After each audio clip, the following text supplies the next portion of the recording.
All right, man. Cheers. Cheers. How does that taste? I missed this. Yeah? I missed this. I a know, lot. right? We were talking online and it's not the same. It really isn't. I mean, don't get me wrong. It's like, it's still fun having the conversations and everything, but sitting down and drinking is like, it's so good. And also, like, when I was in the States, you can't get good sake. So that's the thing that I miss the most. I can't even imagine what sake is like in the U.S. Dude, so one thing that was interesting for me is just, trying to get sake in the States. First of all, most local liquor stores will only have one. Yeah. It's that Gekkeikan, whatever. Sure. But if you go to like I had to go to a big liquor store outlet, and there they had 8 kinds. Oh. Only 8. What a great selection. Yeah, they were all like made in Portland. In Portland? Yeah, they were all, none was, though Gekkeikan was imported, but all the other stuff was made in. Interesting. Yeah. It's funny you brought that up because I have heard that recently sake is starting to like catch on in the US. Yeah, right. In the same way that craft beer is. Yeah. Yeah. So now more people are getting into it, but in the States, a lot of people are they're interested in brewing their own sake. Yeah. It's like when I looked at YouTube for sake, when I researched YouTube for sake for my sake channel, most of the videos were about how to brew your own sake. Yeah. But yeah, so today I thought we'd just like catch up and, you have some amazing experiences. Like just hearing about you talking about going to a gay bar and like being in Osaka and like, you tell me all these great stories. So today I thought it would be great to talk about some interesting experiences we've had. Sure. In Japan. Yeah, I mean, like you said, I've got a lot of stories just throughout all my life. Because it's kind of weird. I kind of have like 2 different experiences. I have like my experience as high school Austin. Yeah. In Japan. Which a lot of those experiences are kind of like to me not only experiencing Japan for the first time, but kind of like just that was like some of my first experiences just being like a man. Yeah. And kind of having like a little bit more independence and stuff. So those are pretty fond memories. And then there's adult Austin coming to Japan. And I wouldn't say there's like a lot of first time experiences there, but usually those are a little bit more whimsical because I'm usually drunk in those ones. so what's an area of Japan or Tokyo where you've had some of your most memorable experiences? Ooh, for me it's Shibuya. I mean, yeah, I've had a lot of fun experiences in Shibuya. I think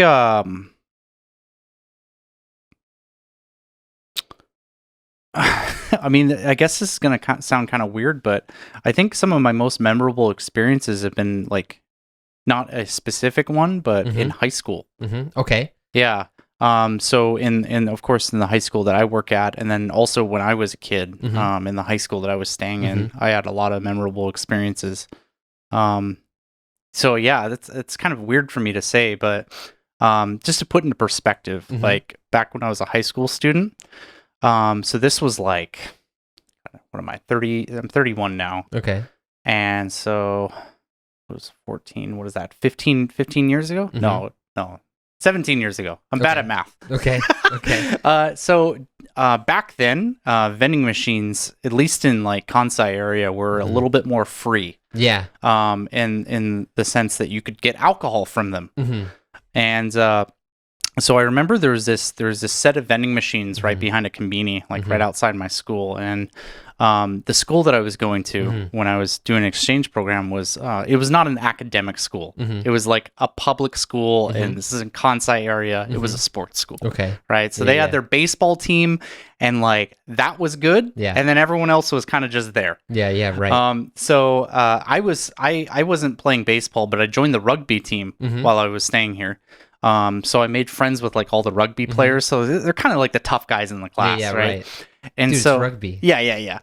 And so I remember I'd be hanging out with them, and during lunchtime, everyone would just be like, "Hey, let's go buy some beers from the conveni." So like every single day during lunch in the middle of the day, we'd just be like chugging beers and then go back to class at like 16 years old. Yeah, so. It's funny you say that because I have seen back when before I actually lived here, I saw people say you can get everything from vending machines. Oh, you could, and yeah, I think it's changed a lot now. Oh, it has. Because when I walk down the street, sometimes I see a vending machine where you can buy beer, but they're all out of commission. Yes, they're all old. Yeah, yeah. Well, I think at the time, there was kind of like an honor system. They're like, hey, you can buy alcohol out of this vending machine, but don't do it if you're under 20. Yeah, and I think most kids followed that rule. That would not work in America. Yeah, right. Those machines would be empty after like the first day.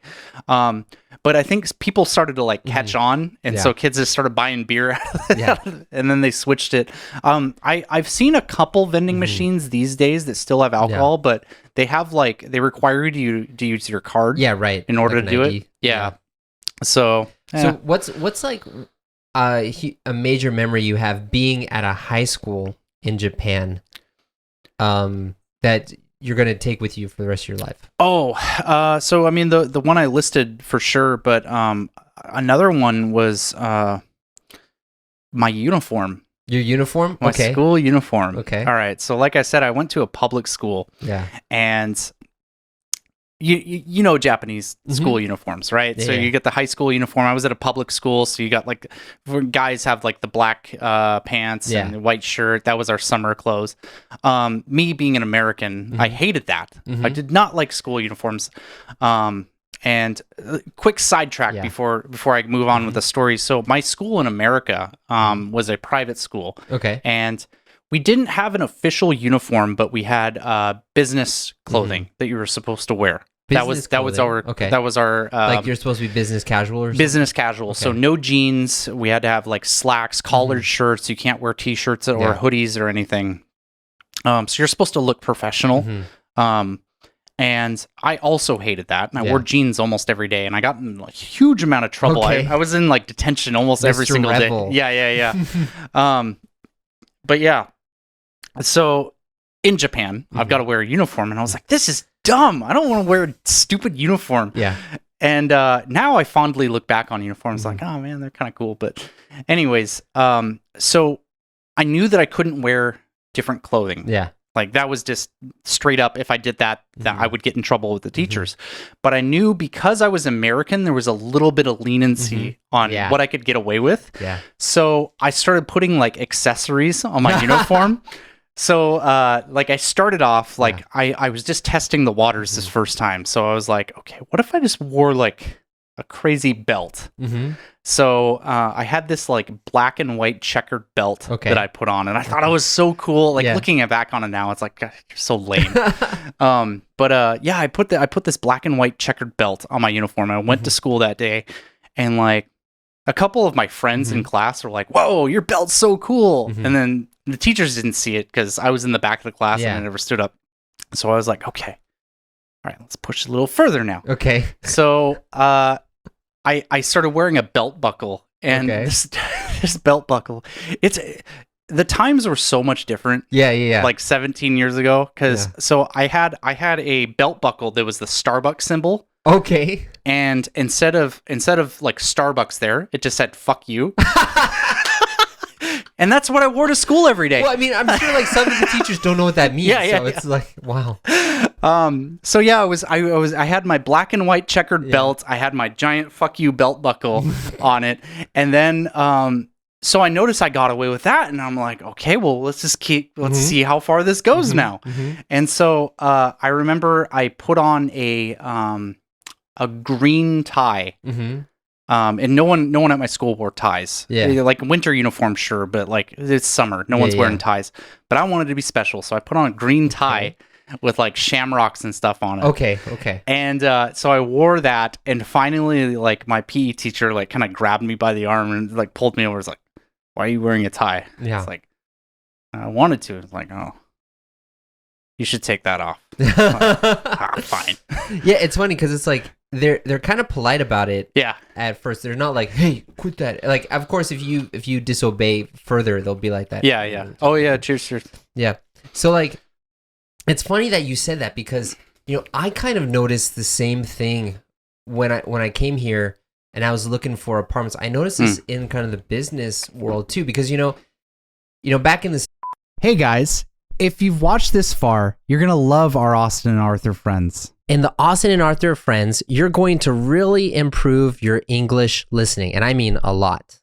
As a friend of ours, you will get each episode ahead of time with no ads, so you can watch before anyone else. But not just that, you can ask us questions or leave comments, and we will make a special video each week answering questions and responding to comments. These videos will not be released publicly. They are for friends, members only. It's a great way for you to ask our opinions directly and for us to respond directly. You'll also get listening practice questions and answers that you can check. Answers are for friends, members only. Oh, and anaume mondai mo desu ne. So you can check your listening.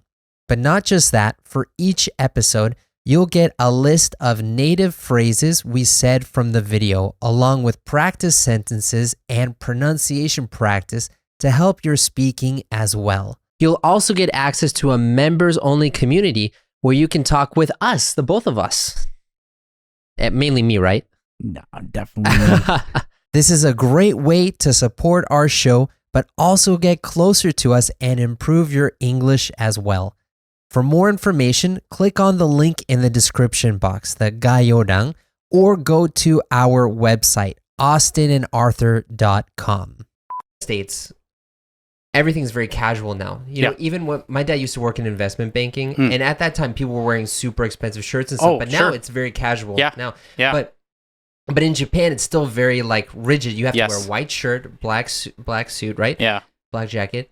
And so I noticed my the people at the real estate agency, they all had a white shirt on, but then like the stitching around the buttonholes was a different color, or like there was a little like ridge on the collar that was a different color, like a bright red or something. Yeah. And I'm like, wow, that's really weird. Like, why do they have these strange accents that's built into the clothes? And I realized that's how they can show their individuality while staying within the lines. Exactly. I mean, that's put perfectly. Yeah. And I think that's a pretty common misconception when somebody comes here. They say like, oh, Japanese people all look the same. You know, businessmen look the same, students look the same. And I think initially, yes. Yeah. But if you start looking closely, you'll see these like subtle little details of people just trying to express themselves here. Yeah. Yeah, I completely agree, man. Yeah, dude, it's funny, you know, so this is something I always bring up, but I remember when my sister came and visited me in January of 2014. Yeah. When I was a student here. So just to tell you, my sister is amazing. She's currently right now in Lebanon, even though there's like war conflict going on there. Oh. She spent some time in Guatemala. She went to Turkey. She works in like international law and like helping people. She's really like a superhero. She's awesome. That's awesome. But she's been in some amazing, crazy places. Like she lived in Cape Town, which is one of the most dangerous cities in the world. She, with her boyfriend, they went up to Zimbabwe and they got stopped by people at gunpoint at like a customs area. And she's like this blonde-haired, like white girl. So, but like she's been all over the world by herself. It's fine. When she came to Tokyo and I was walking with her, she started having panic attacks. Wait, really? Yeah. Let me explain why. Okay. So, because for her, those countries were completely different. Like you look on the outside, you're in some place completely different culture, completely different background. Yeah. But Japan's kind of weird because when you look at Japan on the outside, I mean, like the buildings and stuff are quite different because of earthquakes and stuff, but it's a very developed, very almost, you want to say like westernized place, right? Yeah. So it's kind of like, oh, everyone's adopted like Western cultures. Everyone kind of blends into like Western society now, whatever. But when you look deeper, you see everything is still so Japanese. Like they've taken those Western concepts and they've made them. So like when you kind of squint your eyes and you don't pay attention, it's like, oh, this is very Western. It's really not that different. But when you look closely, everything is incredibly different. And I think it was that disorienting feeling my sister had. Because she like didn't know if she was supposed to be in like Western American European mode or if she was supposed to be in like non-European mode, and she just couldn't gauge that. That's really interesting. Yeah. Like it was so funny because like I was going to leave her at a cafe because I had a meeting, and she's like, wait, what am I supposed to do? I'm like, Alex, there's a menu. It has English on it. And this is someone who was guiding me through Africa. Okay. That's so crazy. Yeah. That's so crazy. Yeah. But it really is that disorienting thing where it's like on the outside, everything looks the same, or you expect it to be one way, but when you look closer, it's really different. Yeah. Yeah. I have like a similar experience to that, but not so much a panic attack with like, like the art style and stuff with buildings and everything. But for me, it was a train station. Mm-hmm. I think nowadays people are a little bit spoiled with GPS. Mm-hmm. Yeah. Because, I mean, you just pull out your smartphone and just kind of, okay, well, here's where I want to go. What train lines do I want to take? And it tells you, like, the platforms and everything. Back in 2013, Google Maps didn't really work here. Dude, yeah. So, let's see. I was a high school student coming here in 2005, 2006. Yeah. And so, smartphones, like the iPhone, the iPhone 1, like, just came out. Yeah. And I remember... little off topic. I like going off topic. Yeah. I remember my classmate in school. This is back in the U.S. Mm-hmm. He got an iPhone because his parents were a little wealthy and everything, and he was all excited. He got an iPhone for his birthday, which was like, I think it was like a $700 phone at the time. Yeah. But he was like, "Oh yeah, look at this iPhone!" And this was back before data usage was unlimited. So you had to pay for all the data that you used. So he was like downloading games. He was listening to music on his iPhone all day and everything. First month he had it, racked up a $600 phone bill. $600 His phone bill. parents were furious. He was so like, I got my phone taken away. It's like, what? Why? What did you do? He's like, I racked up a $600 phone bill and my dad took it away. Like, dude. Oh my God. No, but it's funny that you mentioned that because that's something that I was thinking of when you were telling your story too, because the first time I came to Japan was in 2007. Yeah. That was literally the year the iPhone came out, right? Yeah. And I remember getting on the train and I would see everyone reading books or they would be texting on their like garake on their like flip phones, right? Yeah. And then I remember then so that was 2007. God. I come back in 2013, so it's like 6 years later, right? Yeah. And then I look and it's still a very quiet train. Yeah. There are no books. Yeah. Everyone is out on their phone. There's no tapping. It's just looking at their phones. I'm like, wow, this is so weird. Everyone's just like staring at their phone, which it's the same as like what was in the States, but it was like I had this image of how Japan was. And then in 7 years, that was one thing that was different. Yeah. Huge cultural shift. Yeah. I remember 16-year-old Smooth Austin. When I first came here, you visiting Tokyo. I mean, of course, there's a lot of pretty girls here. And I remember... I loved getting on the train because we're going to all these different train stops. And while I was on the train, usually there's a lot of pretty girls that go on the train because there's just a lot of people. Yeah. And I remember at the time, like, I would go up and talk to them while on the train. Really? So, for me, like, that felt really normal because it's like, as an American, you just go up and talk to somebody, right? Yeah, right. And so I remember I went up to this one girl and she was sitting down, just kind of like napping. Yeah. And I got another story to tell after this, which is like equally creepy, but it's kind of funny at the same time. So I started talking to her, and like I was trying to talk to her in like broken Japanese because like I probably had taken like 2 years of Japanese at high school, so I knew enough to form like words. Yeah. I didn't know how to say sentences, but like I could say words. Yeah. And she looked at me like really confused, like, "Are you lost? Like, what? Do you need help? Yeah, why are you talking to me? You know what I mean?" Yeah. So yeah, that was my first encounter, like trying to speak to a girl here. It was really, really unsuccessful. Yeah. And then another time I was doing a homestay up in Aomori, and we. Oh, you used to. How long were you in Aomori for? 2 weeks. Okay. Yeah, not a super long time, but it was an okay experience. Okay, that's when I went to Aomori, that's what kicked off my love for sake. Oh, is it? Yeah. Nice. Sorry, okay. It was really boring for a high schooler. I'll just be honest with you. There's nothing there. It's just farmland. Yeah. Now I think I would like it a lot because it's famous for apples and everything, and it's a good place to visit. But as a high schooler, it sucked. Yeah, there's nothing to do. Yeah, so I used to have to commute to school by bus because there wasn't any trains. Yeah. Around. What school did you go to? It was a private aviation. Yamada? Oh no. Yeah, it was an aviation school. Okay. Because I know they tried to do like a sister school program with my school back in America. Because I went to a pilot school in America, and this was like kind of like the equivalent of in Japan. Okay. So I started going there, and I was commuting by bus, and you know how like in Japan it's pretty common if a person like dozes off, they kind of just and just kind of like fall asleep on somebody, right? And I remember there was this older girl that sat next to me, and she probably was like college age, right? And I at the time I think I was like 16 or 17, and she fell asleep and she like leaned on my shoulder, and I'm sitting here like.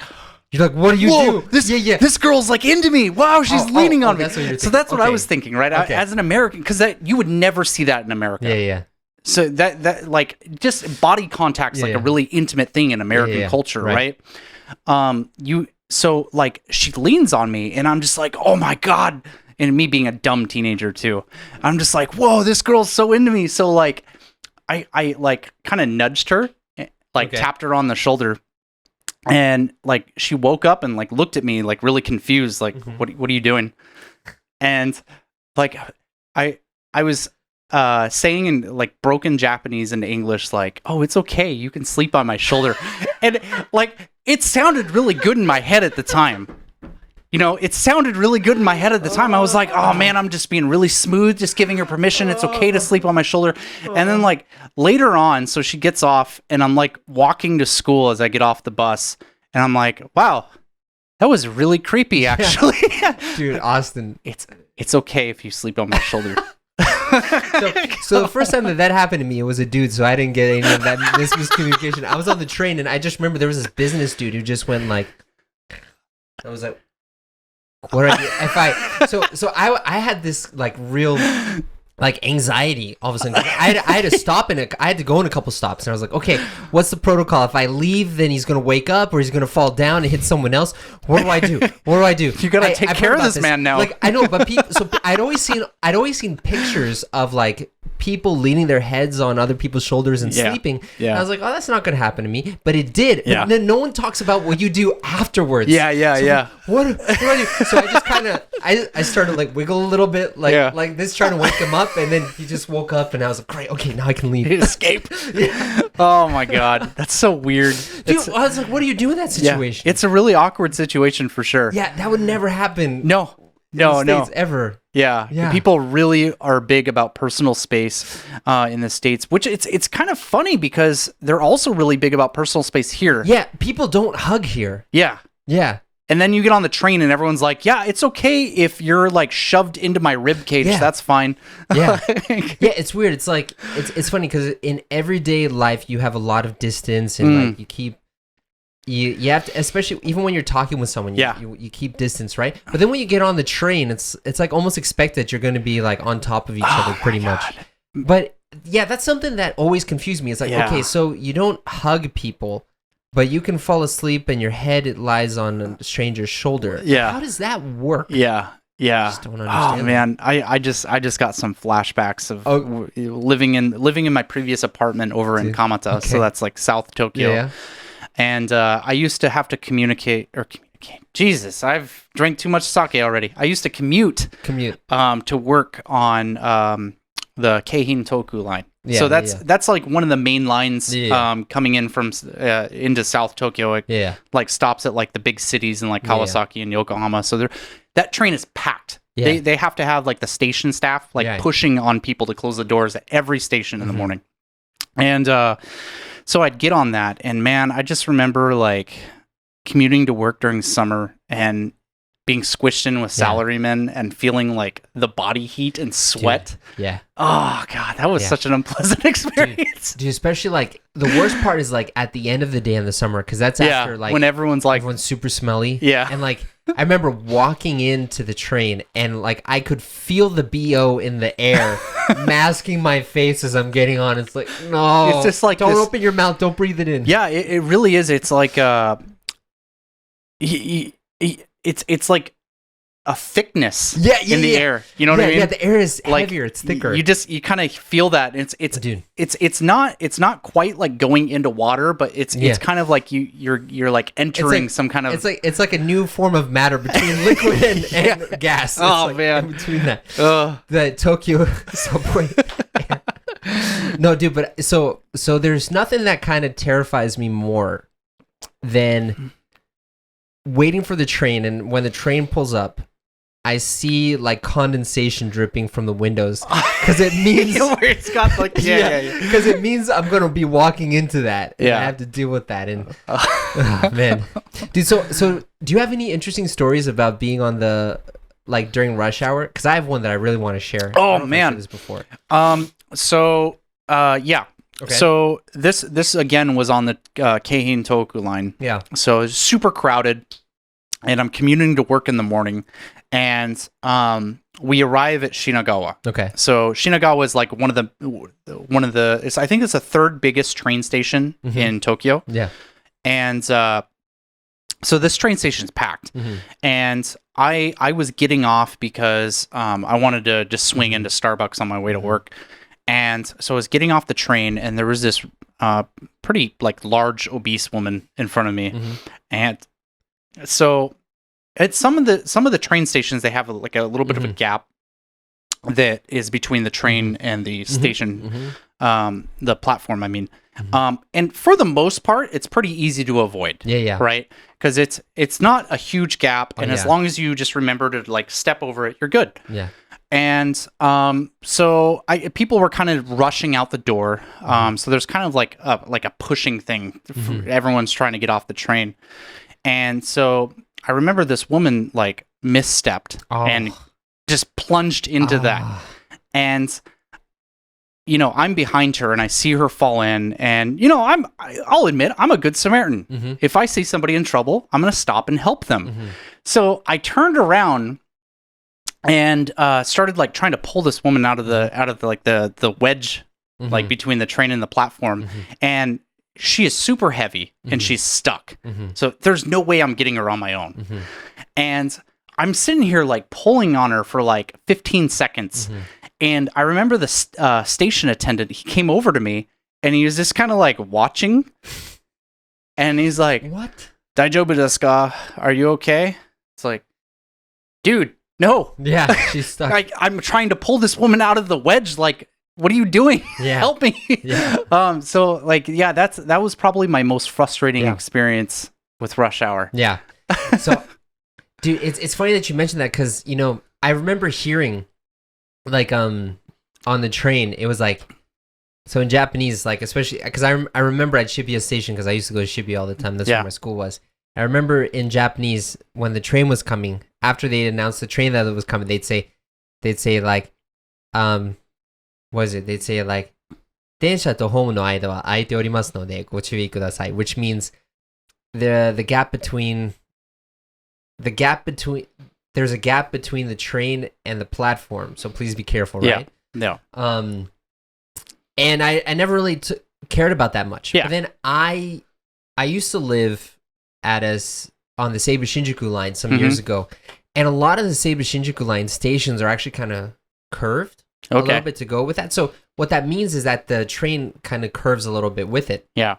Which means depending on the door, you have like a gap that's almost like over a foot. Yeah. Like maybe like a foot and a half almost. And I just remember getting off being like, oh crap, I'm glad I missed that. And then I saw a drunk guy get in, and he like tripped and he like fell down. Like, no, like the bottom part of his foot got caught, but he was moving forward. So it almost like if he went a little bit higher, it would have broken his leg maybe. Wow. But like he just kind of tripped and was like hitting himself. And I was thinking, man, you have to really be careful. Yeah. Sometimes, Yeah. Man, there's so many interesting rush hour stories. Yeah. I have. So like I will never forget this, no matter how long I live. So I used to live on the Chuo line. I used to live in Nakano Station on the Chuo line. And the Chuo line is known for being really crowded. Yes. It's like one of the crowdiest. Is that even a word? Crowd. It's one of the most crowded lines. There we go. On the JR, we got on the there JR in the train end. system. Yeah. And it's also known for having a lot of like suicides. So it's always late a lot of the time. Yeah. So I get on at Nakano Station, and there's this little elementary school girl who really just like comes up to a little bit above my belly button, right? And I get on the train, and she gets on the next stop, and I can see. Dude, don't worry about it. I know this bottle is almost empty by the time. It's all good. Yeah. So I remember, she gets on the train, and she's standing in front of me, and she's just like, "Oh, guys, it's a foreigner, right?" And then behind her, a wave of people come on, and they basically like push her into me. Oh. So I end up like curving my belly and putting my arms out like that to create like this little safe haven for her, so that people can't like push into her. Yeah. And they're all on the side of her. And in Japan, like elementary school students, they have they call them randere, like those really box rucksacks, backpacks. Those things are expensive. Those are super expensive. Yeah, that's another discussion. Yeah. And I remember like we get off at the station she's supposed to get on, right? And we get to the station, and she looks up at me like kind of nodding with a smile, being like, thank you. And the doors open. I think this is Shinjuku Station, so it's a huge station. So the doors open. All the people rush out, and the people have like caught her body her. No, they've caught her backpack. So they literally like pull her back. No. Like the traction of the backpack moving with the crowd pushes her back. So I really saw just like a and then I was like, oh crap, what happened? Because I didn't see her in the crowd of people. But then I looked down out of the window, and down there I saw her walking just fine. But I just remember she was looking at me like smiling like, oh, thank you so much. Just like pulled out by the force. Dude, I feel so bad for kids. Yeah. Because like especially here in Tokyo, a lot of the kids are they got to commute to school during rush hour because their school starts in the morning, and now I take the subways. My subway's awesome. It's so much better than JR. It's never crowded. I always get to sit down. But yeah, back when is that the Asakusa line? Yeah. Okay. Yeah. But back when I was on my other train line, I'd see some of my students in the morning, and it's like junior high school girls are not very tall. Yeah. I mean, they're probably about here on average, right? Yeah. And we're sitting down. Yeah. So they're not as tall as you mean? Yeah, like we're you sitting down. Yeah. So I mean, if we're talking in terms of like feet, I don't know, 4'3", 4'4", somewhere around there, right? Yeah. So they're not tall. Yeah. So for an adult guy, they're like coming up to your stomach and everything. And I remember seeing some of my students just sandwiched in between just like a mass of people.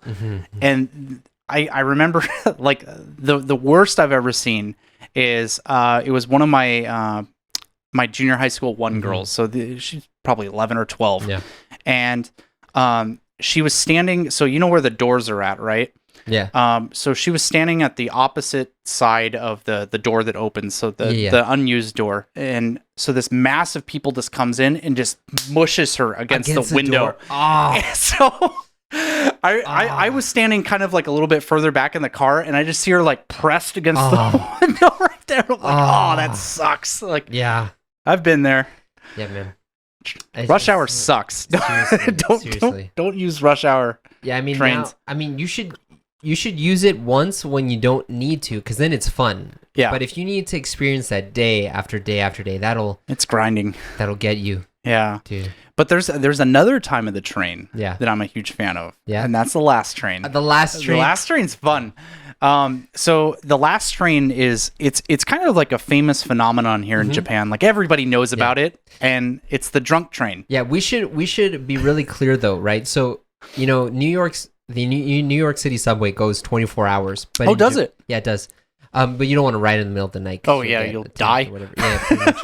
No, but yeah, in Tokyo, the trains run until about midnight or about 1 a.m. at the latest. Yeah, depending on where you're at. Yeah, for sure. Yeah, so that was something that really surprised me first coming here. But anyways, so the last train before it's so my most memorable experience getting on the last train, and it was a really normal night. I think I just met up my friends in Shibuya, so like that's the big party area in Japan or in Tokyo, and So we just met up and we just got drunk at a bar. Yeah. Like nothing special there.